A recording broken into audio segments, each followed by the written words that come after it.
बात ये है कि इस तरह की सूरत हाल में जब इंतखाबात आप में जा रहे हैं, हुँ, तो सबसे पहला मरहला जो है जिसपे इंतखाब पे कोई आवाज नहीं उठनी चाहिए, वो बहुत इंपॉर्टेंट है हुँ, कि दुनिया देखे कहे कि जी सबको लेवल प्लेइंग फील्ड मिली है, हुँ, सबको मौका मिला है अपनी अपने मंशूर की हुँ, तशहीर करने का, हुँ, वोटर से मिलने का, और किसी के ऊपर ऐसा दबाव नहीं था। ये सूरत हाल जो है हुँ, वो हमें नजर नहीं आ रही, हुँ, हुँ, क्योंकि इस वक्त पूरी दुनिया का मीडिया ये कह रहा है कि लेवल प्लेइंग फील्ड नहीं है। हुँ, एक पार्टी को इलेक्शन से सरीहन दूर रखा जा रहा है, हुँ, उसको निशान भी नहीं दिया। जो भी वजह है, आपने तो इजाजत फरमाया कि मेरिट पे हम क्यों जाते हैं, हुँ, तो मैं उसके मेरिट पे नहीं जाता, लेकिन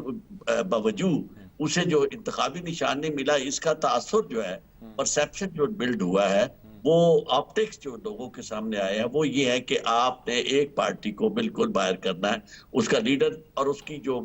टॉप ब्रॉस है, वो सारी की सारी जेलों में है, और उनमें से किसी को इजाजत नहीं दी जा रही इलेक्शन की। तो इसका नतीजा ये होगा कि जब इलेक्शन, अच्छा फिर अगला मरहला, जब इलेक्शन में जाते हैं, हुँ, वहां अगर वोटर्स को आप मौका नहीं देते हुँ। वोट डालने का, और वहां भी लोगों के साथ वो घास और धौंस और धांधली होती है, तो उसका ये होगा कि इस इलेक्शन का कोई फायदा नहीं होगा। तो जो आने वाले दिन है, वो इस पे डिपेंड करता है कि आप अगर 8 फरवरी को पुरअमन इंतखाबात, सबको आज़ादाना तौर पर, जो भी अब तक हो चुका है वो एक तरफ, लेकिन इलेक्शन वाला दिन जो है, उसमें कम से कम किसी को ये उँगली उठाने का मौका ना मिले कि जी इन इंतखाबात में धांधली हुई, तो काफ़ी ज़्यादा फ़र्क पड़ जाएगा। आज